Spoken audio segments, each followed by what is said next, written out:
From 1960 to the early 1980s, second-wave feminism impacted middle-class women all over America. During this time period, women fought for their reproductive, workplace, and sexual rights, and opened the doors to feminism to not only middle-class white women, but to people of color as well.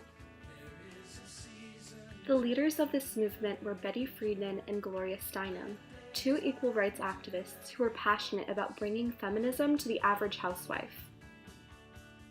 In 1963, Betty Friedan wrote The Feminine Mystique, a book shedding light on the job dissatisfaction of housewives. Many argued that the overeducation of women was the reason why women were unfulfilled as homemakers, but Betty argued that education was not the issue, but the fact that there were a limited amount of jobs that were offered to women in the first place.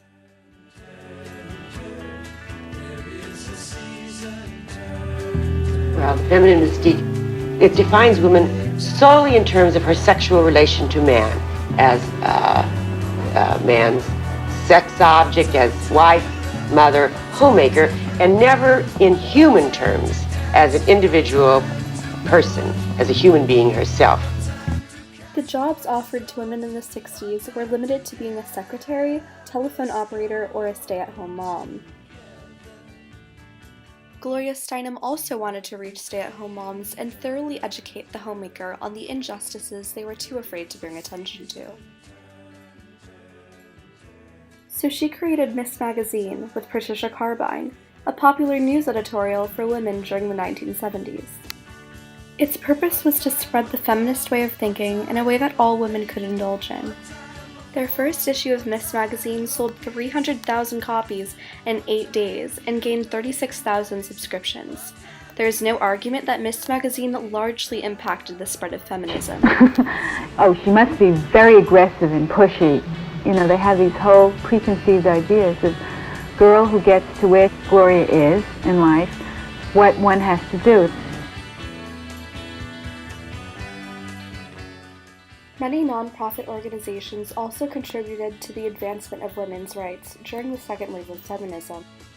The National Organization for Women was instated in 1966 to, quote, take action to bring women into full participation in the mainstream society.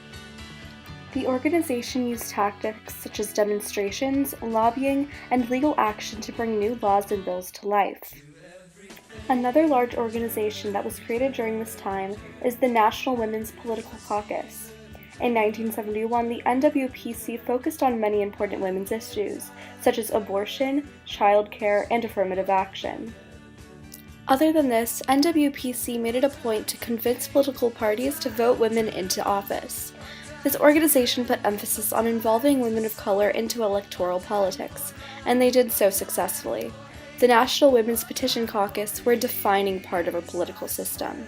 The same year as Miss Magazine was published, the President's Commission on the Status of Women drew attention to job discrimination by hiring women lawyers and government officials of all color. Together, the Women's Commission published a document uncovering the immense employment discrimination across the United States. This included unequal pay, lack of childcare, and other social services. This document resulted in the creation of the Equal Pay Act. This made it illegal to pay people less for the same work. And black people to write about black people, and keeps the editorial decisions in white male hands. While on the surface the second-wave feminist movement appeared to be run by white women, women of color were very much a part of fighting for intersectional rights. Organizations such as the National Black Feminist Organization, Manufacturing Agents National Association, which is a Latino organization, and the National Conference of Puerto Rican Women all contributed to the empowerment and success of women and minorities. Notable author Bell Hooks was also an influential woman of color who brought the topic of intersectionality to the table in the second wave. Her books, Ain't I a Woman and The Feminist Theory, explain feminism from the point of view of a black woman and compares history to current-day injustices to explain how they came to be.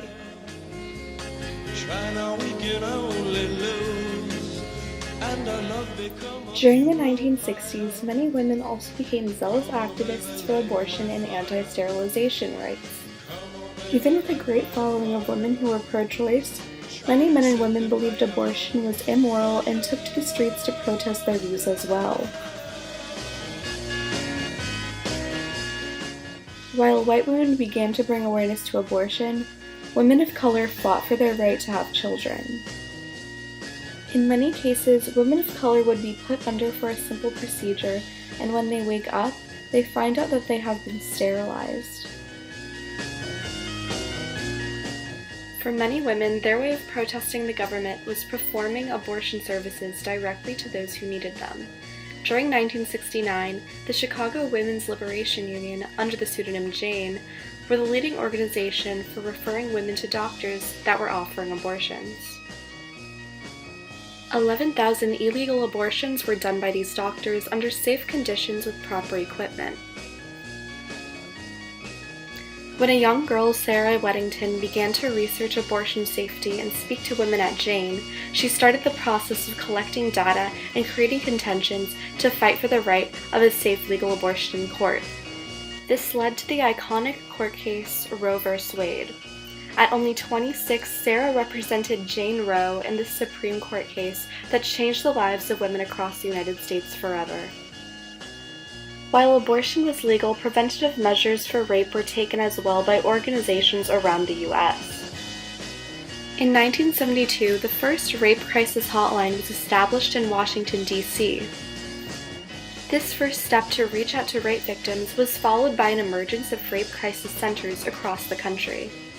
These centers aided women with counseling services, medical assistance, self-defense courses, and support groups for victims. The year after these centers were created, Title VI of the 1964 Civil Rights Act added sex to the list of characteristics employers cannot discriminate against. Something really new in history. That for women, not just a few empresses and queens, but millions and millions of ordinary American women. For the first time, they know the unique human experience of transcending the finite daily bounds of their own life, of casting the net into the future, not just by giving birth biologically to a child, but by existentially confronting the conditions of their life and finding their power to move with each other to change them, changing the face of history, changing the agenda of history, changing the very possibilities of our life for our sons and our daughters. The human passion, the experience of making history, not just history.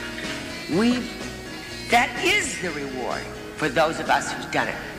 And no woman, no matter what the new problems she faces, and it isn't a happy ever after road, there are new problems each turn you go. No woman would ever turn back. I hope you go on to the new yes.